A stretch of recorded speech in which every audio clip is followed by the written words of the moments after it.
Bonjour Samuel Faure. Bonjour. Donc vous êtes un spécialiste de la défense européenne. Vous avez publié au mois de mai dernier aux éditions Athéna un livre qui s'appelle Défense européenne. Vous êtes doctorant aux séries de Sciences Po, chercheur associé aux séries, et puis vous êtes également chargé d'enseignement à Sciences Po Lille. Alors, 2016, un très grave attentat à Bruxelles. 2015, deux très graves attentats à Paris. Est-ce que dans le domaine du renseignement, l'Europe, la construction européenne, c'est une partie du problème ou une partie de la solution ?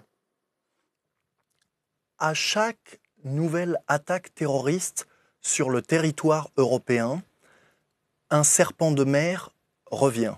Créer une CIA, une DGSE européenne, c'est-à-dire une entité centralisée qui gérerait les renseignements au sein de l'Union européenne. Quelle est la réalité politique et institutionnelle de l'Europe du renseignement en 2016 ? L'européanisation du domaine du renseignement ne date pas d'hier. Dès les années 70, on constate des coopérations et multilatérales dans ce domaine d'action publique, d'abord en dehors des communautés puis de l'Union européenne, le groupe de Trévis, puis il s'institutionnalise au sein de l'Union européenne. On peut penser à Europol, qui coordonne les polices nationales, ou à l'INSEN, le centre de renseignement de l'Union européenne, qui coordonne les services administratifs de renseignement nationaux. Ceci étant dit, ces agences, ces entités de l'Union européenne ne prennent pas de décision et ne produisent pas de renseignements. En d'autres termes, ils ne correspondent pas à une CIA européenne. Est-ce qu'on peut le regretter ?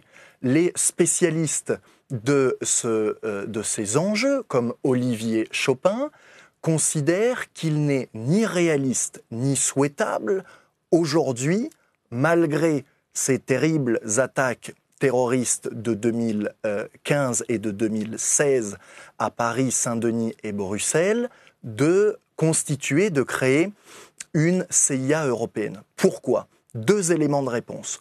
D'une part, aux États-Unis, la CIA, le modèle, si je puis dire, porte mal son nom, n'est pas centralisé comme son nom l'indique, mais est un conglomérat de plus d'une quinzaine d'agences de renseignement.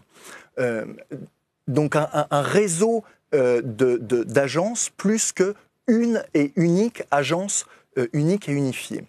D'autre part, en Europe, les logiques d'action nationale persistent fortement entre les États membres. Antoine Mégy, un autre spécialiste de ces enjeux-là, rappelle qu'un même renseignement peut être traité comme principal par un État et comme secondaire par un autre État.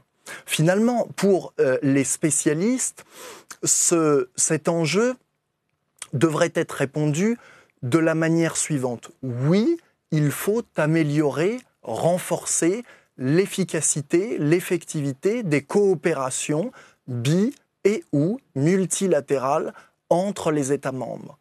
Mais il est probable qu'aujourd'hui, en l'état actuel du contexte institutionnel politique de l'Union européenne, il est peu évident de vouloir créer une CIA européenne.